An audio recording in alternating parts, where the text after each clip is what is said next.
নমস্কাৰ সহজ উপায়েৰে ইংৰাজী শিকক এই সিৰিজটোৰ আজি ডে 39 হয় আজিৰ এই ভিডিঅ'টোত মই আপোনালোকক ক'বলৈ যত্ন কৰিছো আমি আমাৰ ডে টু ডে লাইফত এনে ধৰণৰ কিছুমান বাক্য ব্যৱহাৰ কৰি থাকো যিবোৰ বাক্য আমি ইংৰাজীত ক'বলৈ টান পাওঁ আমি আমাৰ ডে টু ডে লাইফত কেতিয়াবা কওঁ যে তাক পিটিছিল নেকি বা তাক কিয় পিটিছিল তাক কেতিয়া পিটিছিল এনে ধৰণে কিছুমান প্ৰশ্ন কৰিব লগা হয় বা কেতিয়াবা আমি যদি কওঁ যে তাক স্কুলত কিয় শাস্তি দিছিল তাক স্কুলত কেতিয়া শাস্তি দিছিল এনে ধৰণে যিবোৰ বাক্য কওঁ বা যদি আমি কেতিয়াবা ক'ব লগা হয় যে নতুন প্ৰডাক্টটো কেতিয়া ৰিলিজ কৰিব বা কেতিয়াবা আমি কওঁ যে কাক নিমন্ত্ৰণ দিয়া হ'ব এনে ধৰণে যিবোৰ বাক্য কওঁ বা এনে ধৰণে যিবোৰ প্ৰশ্ন সুধিব লগা হয় এই প্ৰশ্নবোৰত আমাৰ অসুবিধা হয় আৰু এই প্ৰশ্নবোৰ কেনেদৰে কৰে তাৰ বিষয়ে নজনাৰ বাবে আমি এনে ধৰণৰ প্ৰশ্ন সুধাৰ পৰা নিজকে বিৰত ৰাখো গতিকে আজিৰ এই ভিডিঅ'টোত মই আপোনালোকক ক'বলৈ যত্ন কৰিছো এনে ধৰণৰ প্ৰশ্নবোৰ আপোনালোকে কেনেদৰে অতি সহজে যিকোনো ব্যক্তিক সুধিব পাৰিব আৰু আপুনিও আপোনাৰ ডে টু ডে লাইফত যিবোৰ এনে ধৰণৰ প্ৰশ্ন আহে সহজে আপোনালোকে কৰিব পাৰিব যদি আপোনালোকে ভিডিঅ'টো স্কিপ নকৰাকৈ হেকলৈকে চাই থাকে আৰু যদি ভিডিঅ'টো চাই ভাল পায় প্লিজ ভিডিঅ'টো লাইক আৰু শেয়াৰ কৰি যাবলৈ সমনি নাপাহৰিব আপোনালোকৰ লাইক আৰু শেয়াৰে মোৰ ভিডিঅ' বনোৱাত যথেষ্ট মেটাৰ কৰে আৰু যদি আপোনালোকৰ কিবা টপিক বা কোৱেশ্চন আছে then let me know in the comment box below মই আপোনালোকৰ টপিক বা কোৱেশ্চনৰ ওপৰত ভিডিঅ' প্ৰস্তুত কৰিবলৈ যত্ন কৰিম আৰু আপোনালোকৰ মাজৰ কোনো লাৰ্নাৰ্ছে যদি অনলাইন মাধ্যমৰ জৰিয়তে কোনো নোট মুখস্থ নকৰাকৈ এনেদৰে অতি সহজ পদ্ধতিৰে ইংলিছ গ্ৰামাৰৰ লগতে স্পোকেন ইংলিছ শিকিব বিচাৰে তেতিয়াহ'লে স্ক্ৰীনত ওলাই থকা নাম্বাৰটোত আপোনালোকৰ নাম আৰু এড্ৰেছ হোৱাটছআপ কৰক আমাৰ ফালৰ পৰা আপোনালোকক ক্লাছৰ সবিশেষ জনোৱা হ'ব অন্যথা আপোনালোকে ডাইৰেক্টলি স্ক্ৰীনত ওলাই থকা নাম্বাৰটোত মোৰ সৈতে যোগাযোগ কৰিব পাৰে অতি সোনকালে আবেলি 6 বজাৰ পৰা এটা ক্লাছ ষ্টাৰ্ট হ'ব গৈ আছে যদি আপোনালোকে এনৰোল হ'ব বিচাৰে তেতিয়াহ'লে সোনকালে যোগাযোগ কৰিবলৈ নাপাহৰিব সো আহক এতিয়া ভিডিঅ'টো আৰম্ভ কৰোঁ আমি আমাৰ ডে টু ডে লাইফত প্ৰায় এনে ধৰণৰ বাক্য ব্যৱহাৰ কৰি থাকিব লগা হয় কেতিয়াবা যদি আমি কওঁ ল'ৰাটোক মাৰপিট কৰিছিল নেকি বা ল'ৰাটোক স্কুলত শাস্তি দিছিল নেকি বা ল'ৰাটোক কিয় এৰেষ্ট কৰিছিল কেতিয়া এৰেষ্ট কৰিছিল এনে ধৰণে যিবোৰ প্ৰশ্ন সুধিব লগা হয় এই প্ৰশ্নবোৰ আমি কেনেদৰে সুধিব পাৰো এনে ধৰণৰ প্ৰশ্নৰ কাৰণে আমি বাক্যবোৰ কেনেদৰে ইংৰাজীলৈ ট্ৰান্সলেট কৰিম তাৰ বিষয়ে নজনাৰ বাবে আমি হাবাথুৰি খাব লগা হয় গতিকে আজিৰ এই ভিডিঅ'টোৰ জৰিয়তে আপোনালোকে অতি সহজে এনে ধৰণৰ প্ৰশ্নবোৰ শিকিব পাৰিব যদি আপোনালোকে মোৰ ডে 38 আৰু ডে 37ৰ ক্লাছ দুটা চাইছে তেনেকুৱা ক্ষেত্ৰত আপোনালোকৰ বাবে এই বাক্যবোৰ অসমীয়াৰ পৰা ইংৰাজীলৈ ট্ৰান্সলেট কৰাত একেবাৰে সহজ হ'ব কাৰণ সেই ক্লাছ দুটাত মই আপোনালোকক কৈ আহিছিলো পেছিভৰ বাক্য আমি কেনেদৰে অতি সহজে কোনো নোট মুখস্থ নকৰাকৈ পেছিভৰ কোনো ৰুল এণ্ড ৰেগুলেশ্যন নজনাকৈ আমি বাক্যবোৰ অসমীয়াৰ পৰা ইংৰাজীলৈ ট্ৰান্সলেট কৰিব পাৰো ঠিক তেনেধৰণে এই বাক্যবোৰো একেই বাক্য মাত্ৰ আমি এই বাক্যবোৰৰ সহায়ত প্ৰশ্ন কৰিব লগা হয় আমাৰ ডে টু ডে লাইফৰ বাবে এনে ধৰণৰ প্ৰশ্নবোৰ অত্যন্ত গুৰুত্বপূৰ্ণ হয় আমি আমাৰ ডে টু ডে লাইফত প্ৰায় এনে ধৰণে কৈ থাকো তাক কেতিয়া পিটিছিল তাক কেতিয়া শাস্তি দিছিল তাক কেতিয়া এৰেষ্ট কৰিছিল কোনে এৰেষ্ট কৰিছিল কোনে পিটিছিল তাৰ বিষয়ে আমাৰ কুৱেশ্যনটোতো উল্লেখ নাথাকে এনে ধৰণৰ যিবোৰ বাক্য হয় এই বাক্যবোৰ আমি পেছিভলৈ ট্ৰান্সলেট কৰিব লাগিব আমি পেছিভ ভয়েসৰ বাক্যলৈ ট্ৰান্সলেট কৰিব লাগিব আৰু এনে ধৰণে ট্ৰান্সলেট কৰি আমি প্ৰশ্নবোৰ সুধিব লাগিব প্ৰথমতে আপোনালোকে ট্ৰান্সলেট কৰিবলৈ শিকক আৰু তাৰ পিছত এই বাক্যবোৰ আপোনালোকে আপোনালোকৰ ডে টু ডে লাইফত বা ঘৰত যেতিয়া ফ্ৰী থাকে ফ্ৰী থকাৰ সময়ত এই বাক্যবোৰ প্ৰেক্টিছ কৰিবলৈ যত্ন কৰক আপোনালোকে বিভিন্ন বাক্য প্ৰেক্টিছ কৰক আপোনালোকে যিমান প্ৰেক্টিছ কৰিব আপোনালোকৰ বাবে সিমান কনসেপ্টবোৰ সহজ হৈ আহিব সো এনে ধৰণৰ বাক্যবোৰ মই অলৰেডি কৈ আহিলো যে যিবোৰ পেছিভৰ বাক্য মই ডে 37 আৰু ডে 38ত কৈ আহিছিলো কোনো নোট মুখস্থ নকৰাকৈ সহজে শিকিব পাৰি ঠিক তেনে ধৰণে এই বাক্যবোৰতো আমি পেছিভত যেনে ধৰণে বিৰ বিভিন্ন ৰূপ ব্যৱহাৰ কৰিছিলো যেনে বিৰ বিভিন্ন ৰূপ কি আছিল এম ইজ আৰ পাষ্টত was were past perfect past participle been আৰু continuous being আমি according to the tense beৰ বিভিন্ন ৰূপ বিভিন্ন বাক্যত ব্যৱহাৰ কৰি আহিছিলো আজি এই ভিডিঅ'টোত মই আপোনালোকক এনে ধৰণৰ বাক্যবোৰ কেনেদৰে প্ৰশ্ন কৰিব লাগে আমাৰ ডে টু ডে লাইফত এনে ধৰণৰ প্ৰশ্ন আমি ব্যৱহাৰ কৰিয়ে থাকো তাৰ বিষয়ে কৈছো সো তাৰ বিষয়ে ক'বলৈ যাওঁতে মই 2-4টা এক্সাম্পলৰ মাধ্যমেৰে আপোনালোকক বুজাবলৈ যত্ন কৰিছো সো মই প্ৰথম বাক্যটো কৈছিলো যে ল'ৰাটোক মাৰপিট কৰিছিল নেকি মই প্ৰশ্নটো হুদুতেও আপোনাক কোৱা নাই যে কোনে মাৰপিট কৰিছিল তাৰ বিষয়ে মই আপোনাক সোধা নাই মই জাস্ট সুধিছো যে ল'ৰাটোক মাৰপিট কৰিছিল নেকি ধৰক আপুনি মোক কিবা এটা ঘটনাৰ বিষয়ে কৈ আছে কৰবাত কিবা এখন কাজিয়া হৈছিল তাৰ পিছত মই আপোনাক সুধিছো লৰাটোক মাৰপিট কৰিছিল নেকি মই যেতিয়া আপোনাক সুধিছো লৰাটোক মাৰপিট কৰিছিল নেকি তেতিয়া আপুনি নিশ্চয় বুজি পাব আপুনি কোনোবা এটা কনটেক্সটৰ ওপৰত কথা পাতি আছে আৰু সেই কনটেক্সটৰ ওপৰতে মই কোৱেশ্যনটো কৰিম তেতিয়া মই আপোনাক কি কম লৰাটোক মাৰপিট কৰিছিল নেকি মই পাষ্টত কৈছো লৰাটোক মাৰপিট কৰিছিল বুলি কলে আমি বাক্যটো কেনেদৰে কম আমি ক'ব লাগিব দা বয় ওয়াজ বিটেন লৰাটোক মাৰপিট কৰিছিল কাৰণ এই বাক্যটো পেছিভৰ বাক্য এতিয়া মই সুধিছো লৰাটোক মাৰপিট কৰিছিল নেকি বুলি প্ৰশ্ন কৰিছো তেতিয়া মই কি কম এই বাক্যটো যেটো was আছে যেটো হেল্পিং ভাৰ্ব আছে এই হেল্পিং ভাৰ্বটো মই বাক্যটোৰ আৰম্ভণিলৈ লৈ আহিম তেতিয়া মই বাক্যটো কম was the boy beaten লৰাটোক মাৰপিট কৰিছিল নেকি এনে ধৰণে আমি বাক্যটো ইন্ট্ৰোগেটিভ কৰিব লাগে বা এনে ধৰণে প্ৰশ্ন সুধিব লগা হয় আমাৰ ডে টু ডে লাইফত এনে ধৰণৰ বিভিন্ন সিচুৱেচন আহে যিবোৰ সিচুৱেচনত আমি পেছিভত প্ৰশ্নটো সুধিব লগা হয় মই বাক্যটো কলো was the boy beaten লৰাটোক পিটিছিল নেকি যদি এই বাক্যটোকে মই অন্য কোনো WH ওয়াৰ্ড লগাই সুধিব যাও মই যদি সুধিব লগা হয় যে লৰাটোক কিয় পিটিছিল ধৰক কোনোবা কেজনমান লৰাই অন্য এজন লৰাক পিটিলে তেতিয়া মই আপোনাক সুধিছো যে লৰাটোক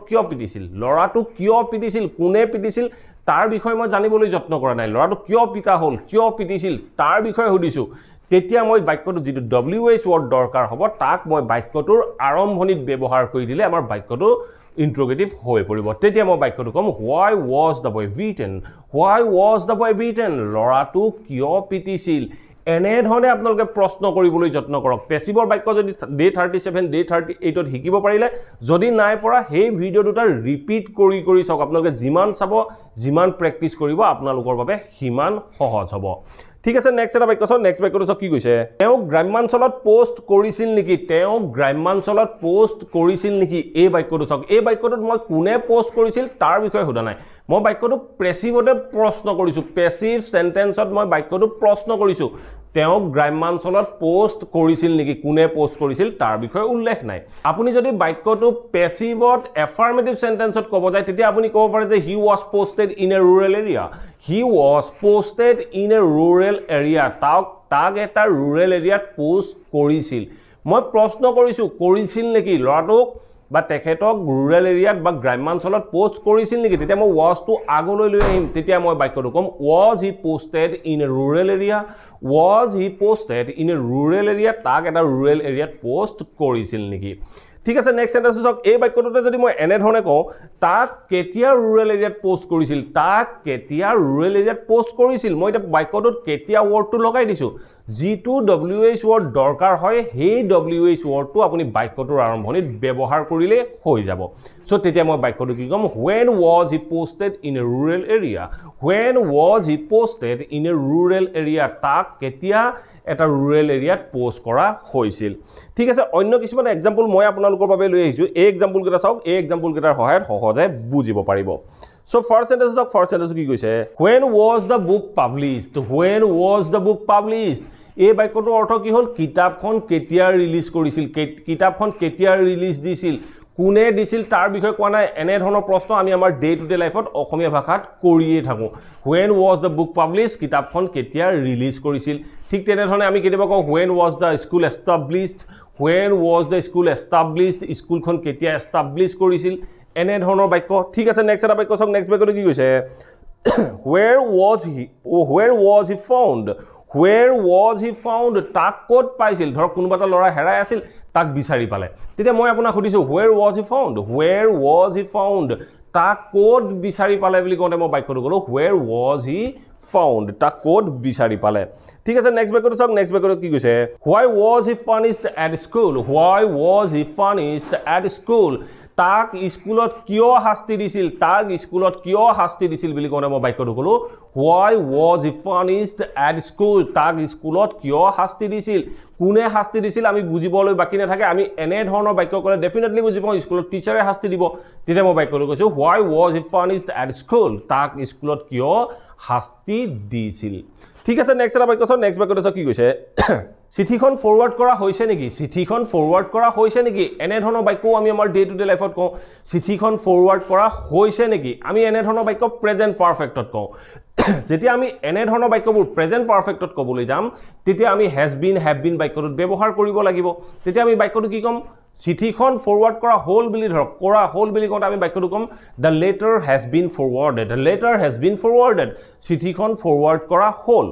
এতিয়া মই কৈছোঁ ফৰৱাৰ্ড কৰা হৈছে নেকি প্ৰশ্ন কৰিছোঁ তেতিয়া মই হেজটো আগলৈ লৈ আহিম তেতিয়া মই বাক্যটো ক'ম has the letter been forwarded has the letter been forwarded চিঠিখন ফৰৱাৰ্ড কৰা হৈছেনে বা হৈছে নেকি এনেধৰণে ক'বলৈ যাওঁতে মই বাক্যটো ক'লোঁ has the letter been forwarded লেটাৰখন ফৰৱাৰ্ড কৰা হ'লনে বা হৈছে নেকি এনেধৰণে প্ৰশ্ন কৰিব পাৰোঁ ঠিক আছে এই বাক্যটো যদি মই WH ৱৰ্ড লগাব লগা হয় আমি WH ৱৰ্ডো সহজে লগাব পাৰোঁ সো আপোনালোকক যিটো WH ৱৰ্ড দৰকাৰ হয় আপোনালোকে অৰ্থ অনুসৰি সেই WH ৱৰ্ডটো বাক্যটোত ব্যৱহাৰ কৰিব পাৰে মই যদি কওঁ চিঠিখন কেতিয়া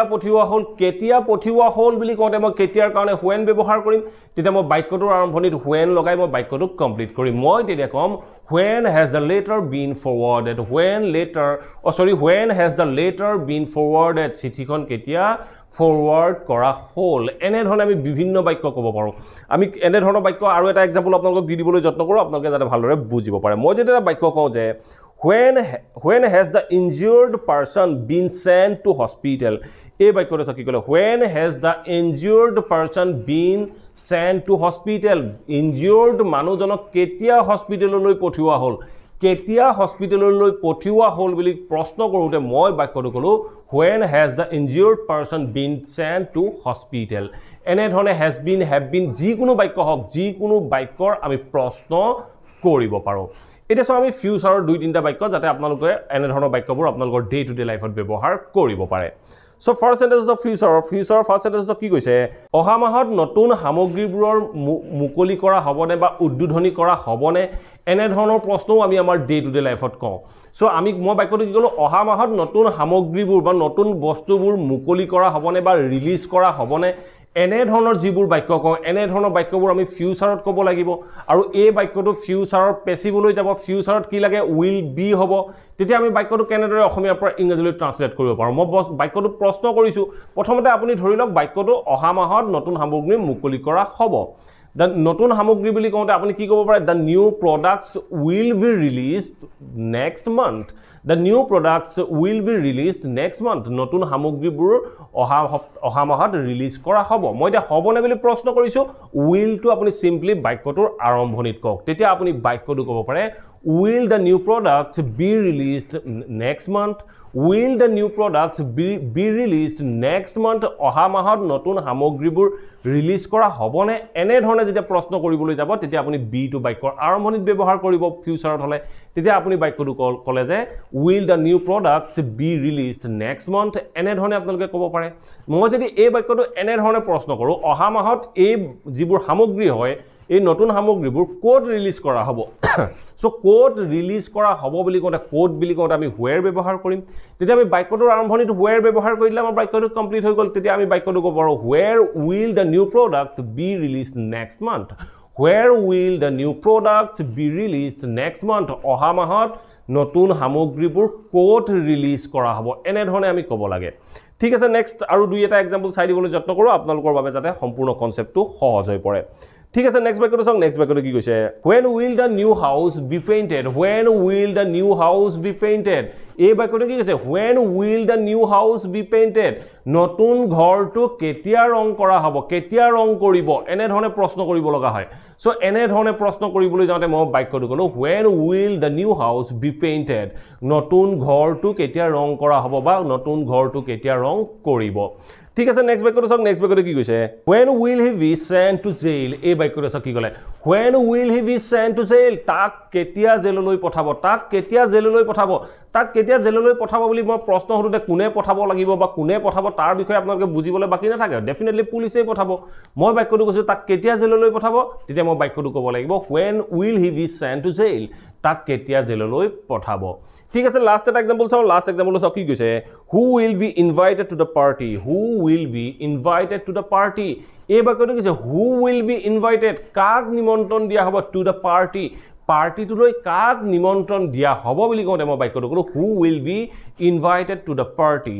এনে ধৰণৰ যিবোৰ প্ৰশ্ন এই প্ৰশ্নবোৰ আমাৰ ডে টু ডে লাইফৰ প্ৰত্যেক মুহূৰ্ততে দৰকাৰ হৈ থাকে গতিকে এনে ধৰণৰ প্ৰশ্নবোৰ আপোনালোকে যিমান পাৰে হিমান প্ৰেক্টিস কৰিবলৈ যত্ন কৰক আপোনালোকে যিমান প্ৰেক্টিছ কৰিব আপোনালোকৰ বাবে সিমান এই বাক্যবোৰ সহজ হৈ আহিব আৰু আপোনালোকেও আপোনালোকৰ ডে টু ডে লাইফত এনে ধৰণৰ সেন্টেন্সবোৰ কনভাৰসেচনৰ মাজত এপ্লাই কৰিব পাৰিব